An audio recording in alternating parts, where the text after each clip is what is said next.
The Lord be with you.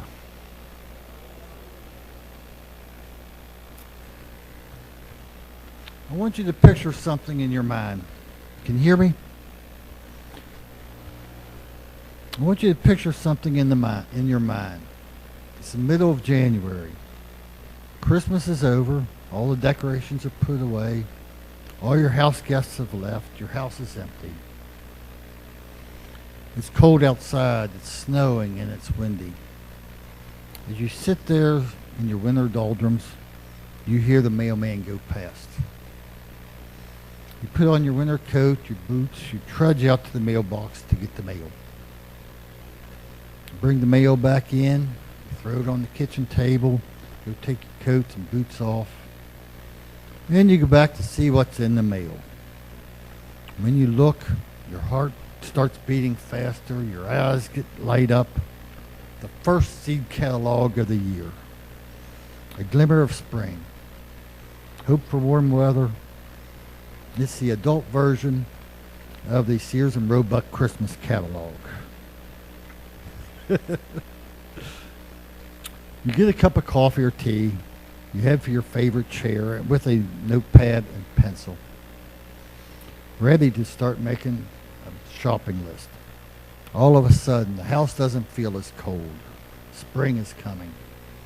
You start noticing that the daylight is 3.5 minutes longer than it was at Christmas. There is hope. As most gardeners, though, you start over planning what you're going to do because it's winter and it's cold. You plan what you're going to plant when it warms up. Me, I always plant seeds way too early, and they never make it to planting time anyway. So as you start going through the catalog, you start seeing all these different types of vegetables and flowers that you've never planted. But they look nice. They look good. So you order them. When spring comes, you plant them, take care of them all summer, until the flowers bloom or the vegetables are ready to pick. But then comes a big letdown. The flowers aren't anything like the pictures in the catalog. As a matter of fact, they're the ugliest flowers you've ever seen.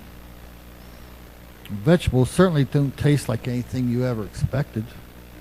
Actually, they're not really palatable. Something like people think of leeks or Brussels sprouts. But there is a saying about Brussels sprouts. Maturing is knowing that Brussels sprouts are actually delicious.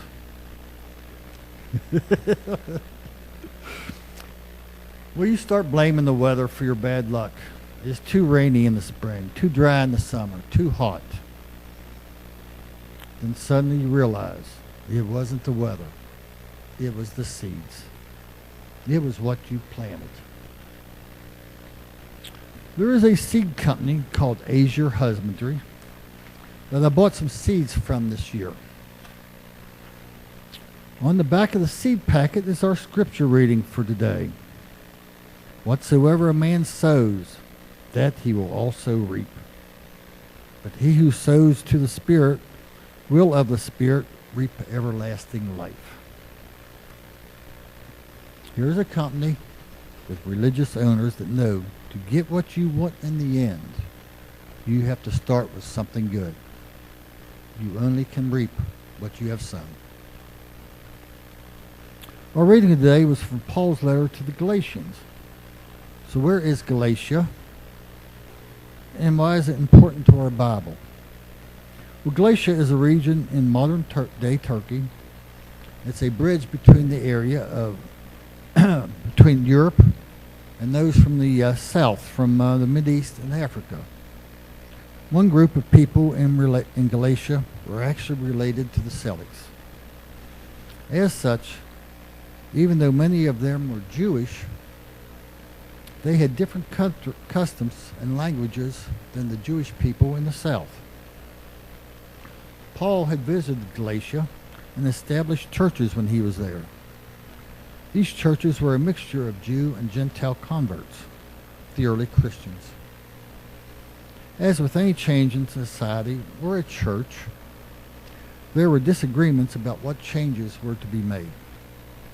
Paul, hearing about how easily the new Christians were being swayed, wrote a letter to them to clarify what he had originally told them. And this book is considered by many scholars to be the first book that was written in the New Testament. Be not deceived. God is not mocked. For whatsoever a man soweth, that shall he also reap. This is one of the basic concepts for life.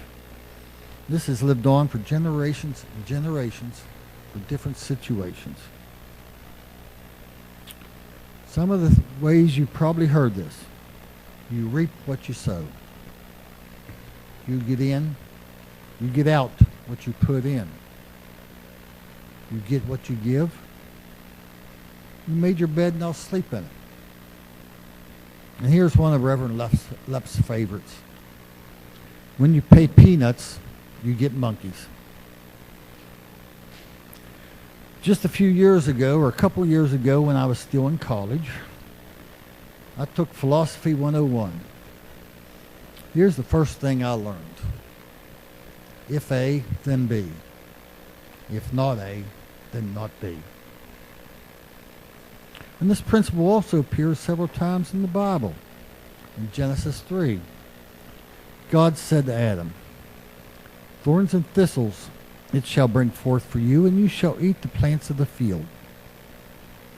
Adam knew that he had to eat what he had sown, both literally and figuratively.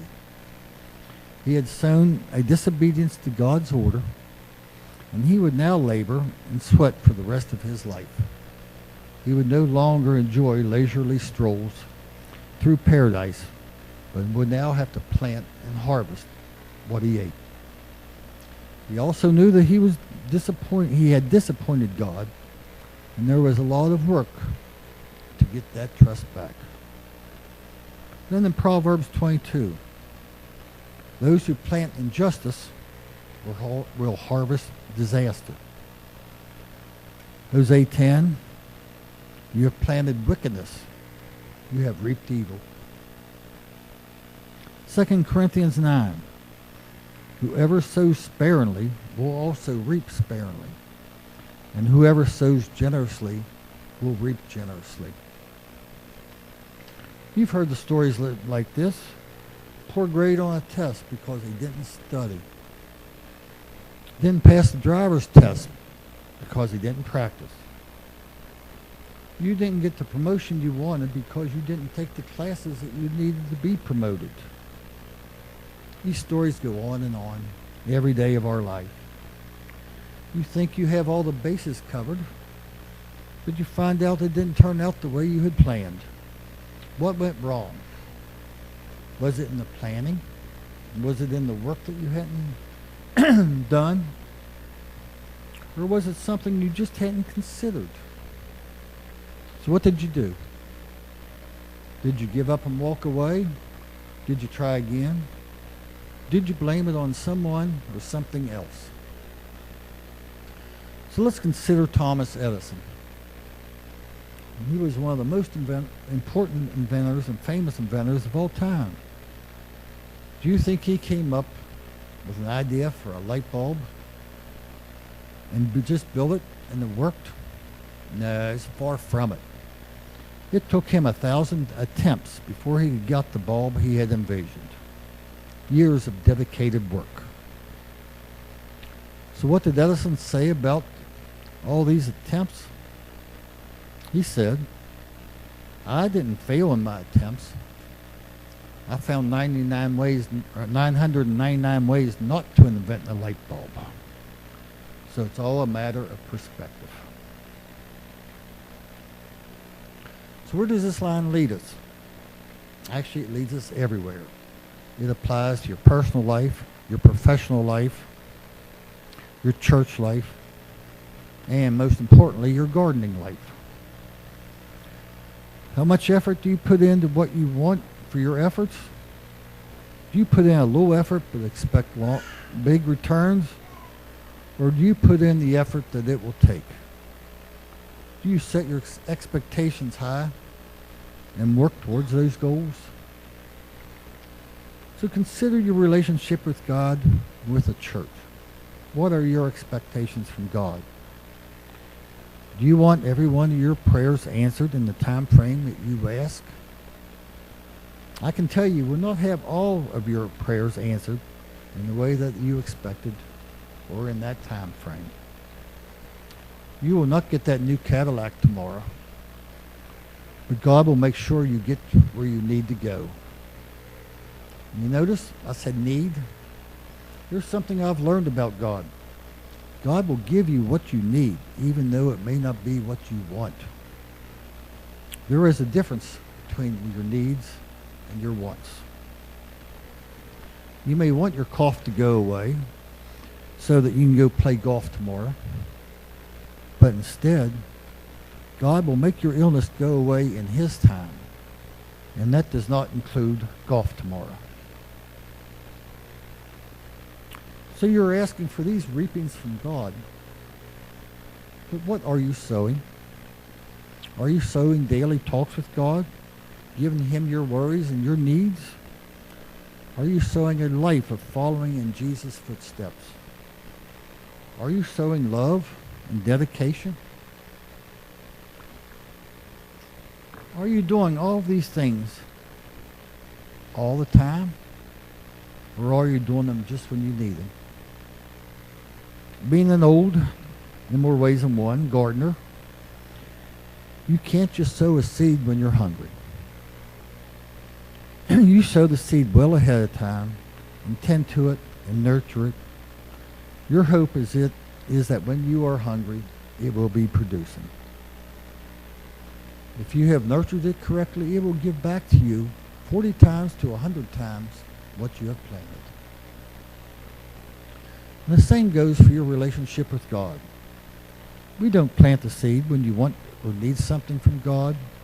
We plant the seed and we continually nurture it and feed it and hope that when we are in need, God will be there for us. You don't turn your relationship with God off and on, nor do you turn your love of God, your worship of God, your praise of God off and on. These are routines that you have to do each and every day. Have you ever thought of what you expect from the church? Are you wanting to increase your religious knowledge? Wanting to feel part of a church family? Develop a closer relationship with God? Serve God through outreach and kindness? Or are you only looking for a weekly 1 hour out or service where you can see your friends and occasionally get some good food? If you are disappointed in what you receive from the church and you are wanting something that isn't being given, ask yourself, what have you sown? Are you treating others as you want to be treated? You will only receive what you have planted. It takes a lot of work to have a church and to attend it and to be part of it. There are committees that need to be filled, planning that needs to be done, outreach that needs to be organized and carried out. The need is there, and everyone is welcome to help. And you will find that this work is very, very rewarding. This isn't just working for the church. This is also helping to fulfill God's mission, God's plan for us. Being an engineer, I analyze failures and disappointments. First, I determine what was wrong with the final result. What was the failure? What was the disappointment? Then I go back to the beginning and look at what should have been done differently. And the same goes for your personal life and your church life. If you aren't happy with the results, see what you started with. What did you plant and what did you reap? Did you reap what you planted? Should you have sown something different? We have many members of this church that do weekly mission work outside the building in order to help others spread God's love, helping to serve food, driving those in need to appointments, providing comfort with lovable dogs, helping the elderly, fixing meals for your neighbors. These are not necessarily missions of the church. A lot of these are just personal commitments, personal missions to help others, help improve somebody's life, and to help fill the need. There was a recent posting on Facebook from a lady thanking the workers from the House of the Carpenter for building her handicap ramp at her house. This is just one of the many ramps that this group has built. And there are several members of this church that helped build this ramp for them, and Pastor John in the back being one of them. An outreach for someone in need. These people were all planning service and compassion. So what do you think they will be able to reap? Remember that you only reap what you sow. Unless, of course, you happen to be some young teenagers running around after dark. You may raid your neighbor's garden, swipe a watermelon. And you remember you don't have your pocket knife, so you cut it open on a barbed wire fence and eat it with your fingers. I heard about that one time, but really don't know if it's true or not. But anyway, here's a couple other sayings about sowing and reaping with a more rewarding thing. If you sow kindness, you will reap love. If you sow courtesy, you will reap friendship. If you sow what you can give, you will reap multiple returns. If you sow love, you will reap happiness. So are you reaping what you want from others and from the church? Do you feel there are needs that are not being fulfilled? Have you looked to see what you're planting? Are you planting plenty so that you can spread around to others? So then we come to the greatest and most important question about your wants. Do you want to reap a forever in heaven? If so, you need to be very, very careful of what you're sowing now. You can only reap what you sow. Amen.